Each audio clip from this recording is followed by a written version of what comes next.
Di sebuah desa yang tenang dan asri, hiduplah seorang gadis cantik bernama Bawang Putih yang dikenal sebagai anak yang sangat baik hati, rajin, dan sabar. Ia tinggal bersama ibu tiri dan saudara tirinya, Bawang Merah, yang memiliki sifat jahat, pemalas, dan sering memperlakukannya dengan kasar serta tidak adil. Sejak ayahnya meninggal dunia, hidup Bawang Putih menjadi sangat sulit karena ia harus tinggal bersama ibu tiri dan Bawang Merah yang selalu menyuruhnya bekerja keras dan memperlakukannya dengan tidak adil setiap hari. Ia harus mengerjakan semua pekerjaan rumah sendirian, mulai dari menyapu, mencuci pakaian, memasak, hingga membersihkan seluruh rumah setiap hari. Tanpa henti, Bawang Merah dan ibu tirinya hanya bermalas-malesan setiap hari. Duduk santai di teras rumah sambil memerintah Bawang Putih dan tidak pernah mau membantu sedikit pun pekerjaan rumah. Ibu tiri selalu memarahi Bawang Putih dengan nada kasar dan terus menyuruhnya bekerja tanpa henti, seolah-olah semua pekerjaan rumah adalah tanggung jawabnya seorang diri. Suatu hari, Bawang Putih pergi ke sungai untuk mencuci pakaian seperti biasanya. Ia membawa setumpuk pakaian kotor, termasuk selendang kesayangan milik ibu tirinya. Tiba-tiba, selendang milik ibu tirinya terlepas dari tangannya dan hanyut terbawa arus sungai yang deras. Bawang Putih merasa sangat panik dan segera menyusuri tepi sungai untuk mencari selendang itu sebelum terbawa semakin jauh. Ia menyusuri tepi sungai sambil melihat ke sekeliling dengan cemas, berharap selendang itu masih tersangkut di antara bata-bata atau ranting di pinggir sungai. Ia terus mencari selendang itu hingga ke sekitar hutan. Setelah berjalan cukup jauh, Bawang Putih melihat sebuah gubuk kecil yang sederhana, tempat tinggal seorang nenek tua di pinggir hutan. Bawang Putih dengan sopan bertanya kepada nenek tua itu, apakah ia pernah melihat selendang milik ibu tirinya yang hanyut terbawa arus sungai? Setelah Bawang Putih menunggu dengan sabar di luar gubuk, nenek itu keluar kembali sambil membawa selendang milik ibu tirinya yang ternyata telah ia temukan sebelumnya. Namun, sebelum mengembalikan selendang itu, nenek tua tersebut meminta Bawang Putih untuk membantunya memasak makanan dan membersihkan gubuknya terlebih dahulu. Bawang Putih dengan senang hati menyetujui permintaan nenek itu dan membantu memasak dengan penuh keikhlasan tanpa mengeluh sedikit pun.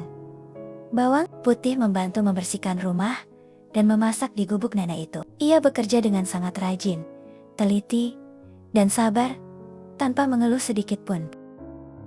Nenek tua itu merasa sangat senang melihat Bawang Putih yang rajin, sopan, dan membantu dengan penuh keikhlasan.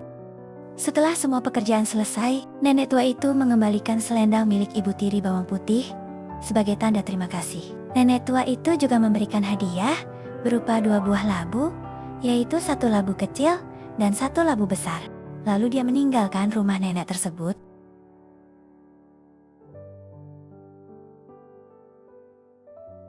Sesampainya di rumah, ia disambut dengan ibu tiri dan saudara tirinya dengan penuh amarah. Ia pun mencoba menjelaskan apa yang sebenarnya terjadi. Namun, setelah melihat barang bawaan Bawang Putih, amarah ibu tiri itu pun mereda. Ibu tiri kagum dan mencoba merebut apa yang didapat oleh Bawang Putih. Mereka menjadi sangat serakah. Bawang Merah ingin mendapatkan hal yang sama seperti yang didapatkan Bawang Putih. Lalu Bawang Merah pun pergi ke sungai dan sengaja menghanyutkan selendang. Ia mencari selendangnya hingga menemukan gubuk nenek tersebut. Bawang Merah pun bertanya, apakah nenek tersebut melihat selendangnya yang baru saja hilang? Nenek itu ternyata menemukan selendangnya sama seperti Bawang Putih. Sebelum selendangnya dikembalikan, nenek tersebut meminta Bawang Merah untuk membantunya. Lalu Bawang Merah pun memasuki rumah tersebut dengan perasaan penuh amarah. Ketika nenek tersebut mendekati Bawang Merah, ia pun berusaha untuk terlihat baik.